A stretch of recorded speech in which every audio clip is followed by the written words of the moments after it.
మంచిర్యాల జిల్లా కేంద్రంలోని గోదావరి సమీపాన గల సమ్మక్క సారలమ్మ జాతర మాత్రం ఘనంగా జరుగుతుంది. ఈ రోజు మొదటి రోజు సారలమ్మ గద్దెకి రావడంతో పాటు ఇక్కడ భక్తులు చూడొచ్చు. మనం ఇక్కడ పెద్ద మొత్తంలో ఇక్కడ దర్శించుకుంటున్నారు.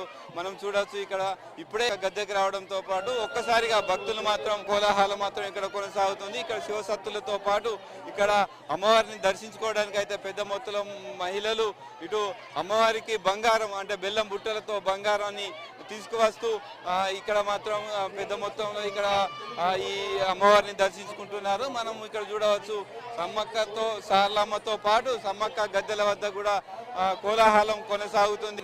మంచిర్యాల గోదావరి సమీపంలో గత 26 సంవత్సరాలుగా అంటే 13 సార్లు ఇక్కడ సమ్మక్క జాతర జరిగితే మొట్టమొదటిసారిగా మాత్రం ఇక్కడ పాత మంచిర్యాలకు సంబంధించిన కొల్లూరి అంజయ్య కుటుంబం మాత్రం ఇక్కడ ఈ సమ్మక్క జాతర ఏర్పడడంలో కీలక పాత్ర పోషించారు. దాంతోపాటు 13వసారి మాత్రం మంచిర్యాల జిల్లా కేంద్రంలో మాత్రం ఇక్కడ గోదావరి సమీపాన ఈ సమ్మక్క జాతర మాత్రం ఘనంగా సాగుతుంది. ఇక్కడ మంచిర్యాల ఎమ్మెల్యే కొక్కిరాల ప్రేమసాగర్ రావు మాత్రం ఘనంగా ఏర్పాట్లు చేయడం జరిగింది. ఇక్కడ భక్తులకు ఎలాంటి ఇబ్బందులు కలగకుండా మాత్రం అన్ని విధాల భక్తులకు మాత్రం ఇక్కడ సదుపాయాలు కల్పించారు. నీటి సౌకర్యంతో పాటు స్నానాలు ఆచరించిన తర్వాత వారి బట్టలు మార్చుకోవడానికి గదులు కూడా ఇక్కడ ఏర్పాటు చేశారు. మొత్తానికి చూసుకున్నట్టయితే ఇక్కడ పెద్ద ఎలాంటి అవాంఛనీయ సంఘటనలు జరగకుండా మాత్రం మంచిర్యాల పోలీసులు భారీ బందోబస్తును ఏర్పాటు చేశారు. మంచిర్యాల డీసీపీ ఆధ్వర్యంలో మాత్రం ఇక్కడ పట్టణ సిఐ ఇక్కడ ప్రత్యేకంగా ఇక్కడ బందోబస్తు ఏర్పాట్లు చేస్తున్నారు. ఇక్కడ ఏర్పాట్లకు సంబంధించిన విషయంలో మాత్రం మొత్తం 150 మంది కానిస్టేబుల్ బందోబస్తులో ఉన్నారు. వారితో పాటు 10 మంది మాత్రం ఎస్ఐలు ఇక్కడ బందోబస్తు చేస్తున్నారు. 3 సిఐలు మాత్రం ఇక్కడ ఈ బందోబస్తులో పాల్గొంటున్నారు. మొత్తానికి ఇక్కడ ఎలాంటి అంటే గతంలో 13 సంవత్సరాలుగా 13 సార్లు 26 సంవత్సరాలుగా చూసుకున్నట్టయితే ఈ మంచిర్యాల పట్టణంలోని గోదావరి సమీపంలో ఉన్నటువంటి ఈ సమ్మక్క జాతర మాత్రం ఎలాంటి అవాంఛనీయ సంఘటనలు జరగలేదు. భక్తులు మాత్రం ఇక్కడ గోదావరి సమీపాన్ని ఉండడంతో గోదావరి నదిలో స్నానం ఆచరించి ఇక్కడ అమ్మవార్లను దర్శించుకుంటారు. దాంతో పాటు ఇక్కడ ఈ భక్తులు ఇక్కడ అమ్మవారిని దర్శించుకున్న భక్తులు మనతో పాటు ఉన్నారు. వారిని అన్ని తెలుసుకున్నారు. ఎట్లా ఉన్నాయి ఇక్కడ ఏర్పాట్లు? అమ్మవారిని దర్శించుకున్నారు, ఎలా అనిపిస్తుంది? మాకు చాలా సంతోషంగా ఉంది. ఇక్కడ ఏర్పాట్లన్నీ చాలా బాగా చేశారు. ఎండోమెంట్ డిపార్ట్మెంట్ కానీ, పోలీస్ డిపార్ట్మెంట్ కానీ, మున్సిపల్ సిబ్బంది, గవర్నమెంట్ నుంచి వెళ్ళి ఎటువంటి పబ్లిక్కి అంటే ఇబ్బంది కలగకుండా క్యూ లైన్ కానీ అంత ఒక సిస్టమేటిక్ వేలో చాలా బాగా అరేంజ్ చేశారు. ఎటువంటి ఇబ్బంది లేకుండా చాలామంది భక్తులు పెద్ద ఎత్తున వచ్చి అమ్మవారిని దర్శించుకుంటున్నారు. మాకు చాలా సంతోషంగా ఉంది. ఎట్లా ఉంది? మొదటి రోజు సారలమ్మ గద్దెకు వచ్చింది. ఇక్కడ మంది కోలాహలంగా ఉంది ఈ గోదావరి సమీపాన. మీరు ఎప్పటి నుంచి వస్తున్నారు?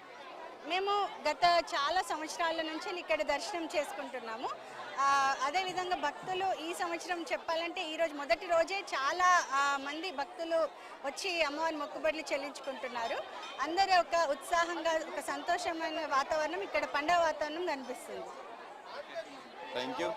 మనతో పాటు విశ్వనాథ ఆలయ ఈవో ఈ సమ్మక్క సారలమ్మ జాతరకు ఏర్పాటు చేసిన అధికారి రవి ఉన్నారు. మనతో పాటు వారిని అడిగి తెలుసుకోండి. చెప్పండి సార్, సమ్మక్క సారలమ్మ జాతర ఏర్పాట్లు ఎట్లా ఉన్నాయి? ప్రతి 2 సంవత్సరాలకు ఒకసారి జరిగే సమ్మక్క జాతరకు ప్రభుత్వం తరఫున అన్ని ఏర్పాట్లు సక్రమంగా నిర్వహించడం అంటే జరపడం జరిగింది. ఈ గోదావరి పరమ పవిత్రమైన గోదావరి నది తీరంలో ఉండడం వలన ఈ జాతరకు ప్రత్యేకత కలదు. మంచిర్యాల పట్టణంలోనే కాకుండా పట్టణం పరిసర ప్రాంత ప్రజలే కాకుండా చుట్టుపక్కల రాష్ట్రాల నుండి కూడా భక్తులు అధిక సంఖ్యలో విచ్చేసి 3 రోజుల పాటు ఇక్కడ బస ఏర్పాటు ఉండి అమ్మవార్ల మొక్కులు తీర్చుకొని వెళ్తారు. దీనికి మెయిన్గా ఏంటంటే ఇక్కడ పురపాలక సంఘం నుండి కానీ అంటే నగరపాలక సంస్థ నుండి మరియు పోలీసు వారి నుండి పూర్తి సహాయ సహకారంతో స్థానిక ఎమ్మెల్యే గారి సహాయ సహకారంతో పూర్తి ఏర్పాట్లు చేయడం జరిగింది. ఇటు జాతరకు వచ్చే భక్తులు ప్రశాంత వాతావరణంలో తమ మొక్కుబడులు చెల్లించుకొని తిరిగి గమ్యస్థానం చేరగలరని కోరుతున్నాం. ఇక్కడ ఎంతమంది ఈ జాతరకు ఎంతమంది వచ్చే అవకాశం ఉన్నది? ఇక్కడ ఏర్పాట్లు ఎట్లా ఉన్నాయి? ఈ దీన్ని ముఖ్యంగా ఇక్కడ తాగునీరు కానీ భక్తులకు ఎలాంటి వసతులు కల్పించారు? భక్తులకు తాగునీటి వసతి 24/7 ఉంది. పురపాలక సంఘం వారు ఏర్పాటు చేసిండ్రు. మళ్ళీ దాతలు కూడా కొంతమంది స్థానిక స్వచ్ఛంద సంస్థల నుండి కూడా ఏర్పాటు చేయడం జరిగింది. భక్తులు ప్రతిరోజు దాదాపు ఈ 4 రోజుల జాతరలో 5 లక్షల మంది వచ్చే అవకాశం ఉందని మేము అంచనా వేస్తున్నాం. దానికి తగ్గట్టు అన్ని ఏర్పాట్లు కూడా చేయడం జరిగింది. క్యూ లైన్లు కానీ వాళ్ళకు లైటింగ్ రాత్రిపూట ఉంటారు కాబట్టి లైటింగు మళ్ళా వైద్య సహకారం కూడా గవర్నమెంట్ మరియు ప్రైవేటు సంస్థలు కూడా ఏర్పాటు చేసిండ్రు. వాళ్ళ 24/7 ఏదైనా కానీ అందుబాటులో ఉండి అన్ని ఏర్పాట్లు చేయడం జరుగుతుంది. మనతో పాటు ఇక్కడ ఈ సమ్మక్క జాతర సంబంధించిన కమిటీ సభ్యులు మనతో పాటు ఉన్నారు. చెప్పండి, ఎట్లా జరుగుతుంది? ఎన్ని సంవత్సరాలుగా మీరు ఇక్కడ సభ్యులుగా ఉన్నారు?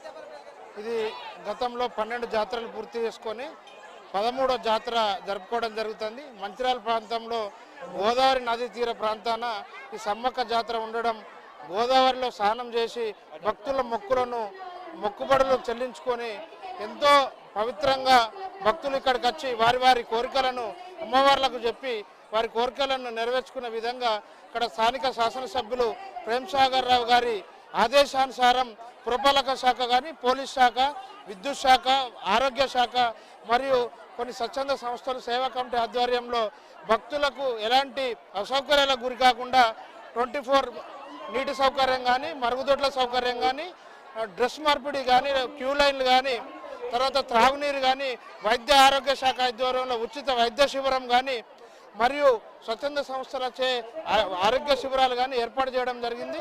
భక్తులు సకాలంలో వచ్చి క్యూ లైన్ పాటించి వారి వారి మొక్కులను అమ్మవార్లకు చెల్లించుకొని వారు ఏ విధంగానైతే సంతోషంగా వచ్చిండ్రో అమ్మవార్లను మొక్కులు తీర్చుకొని అదేవిధంగా అమ్మవారి ఆశీస్సులు తీసుకొని వారి ఆరోగ్యాలను ఉండాలని కోరుకుంటూ ఈరోజు ఏదైతే బుధవారం నాడు సారళమ్మ రావడం జరిగింది, రేపు సమ్మక్క ఉంటుంది, ఎల్లుండి శుక్రవారం రోజు 2 గద్దెల మీద ఉండి భక్తులకు సౌకర్యార్థము దర్శన సౌకర్యార్థం ఉంటారు కాబట్టి భక్తులు వారి వారి మొక్కులను తీర్చుకొని అందరూ సుఖశాంతులతో అష్టైశ్వర్యాలతో వర్ధిల్లాలని కోరుకుంటున్నాం. Okay, thank you. ఎప్పుడు చూసినాడైతే లక్షల మంది ఇక్కడికి భక్తులు ప్రతి సంవత్సరం వస్తారు. ఈ భక్తులు ఇక్కడికి ఈ మంచాల గోదావరి సమీపంలో గౌతమేశ్వర ఆలయం సమీపంలో ఉన్న సమ్మక్క జాతరకు మాత్రం పెద్ద ఎత్తున భక్తులు తరలి వస్తారు. ఇక్కడ మాత్రం సమ్మక్క సారలమ్మ అమ్మవార్లను దర్శించుకున్న వారికి మాత్రం వారు కోరిన కోరికలు నెరవేరుతాయని చెప్పి ఇక్కడ భక్తుల నమ్మకం. దాంతో ఇక్కడికి మాత్రం భక్తులు పెద్ద ఎత్తున అమ్మవార్లను దర్శించుకుంటారు. మొత్తానికి ఇక్కడ ఎప్పుడు లేని విధంగా మాత్రం మంచిర్యాల ఎమ్మెల్యే కొక్కిరాల ప్రేమ్సాగర్ రావు భక్తులకు ఎలాంటి ఇబ్బందులు కలగకుండా మాత్రం ఇక్కడ ఏర్పాట్లు పూర్తి చేశారు. ఇంకా ఈరోజు సమ్మక్క సారలమ్మ గద్దెకు రావడంతో రేపు సమ్మక్క గద్దెకు రాబోతున్నది. ఎల్లుండి 30వ తారీఖున మాత్రం మహా జాతర కొనసాగుతుంది. మళ్ళీ 31వ తారీఖు నాడు అమ్మవార్లు మాత్రం వన ప్రవేశం చేయనున్నారు. కెమెరామెన్ మహేష్తో శ్రీనివాస్, ఏ న్యూస్, మంచిర్యాల గోదావరి సమీపంలో సమ్మక్క జాతర నుండి.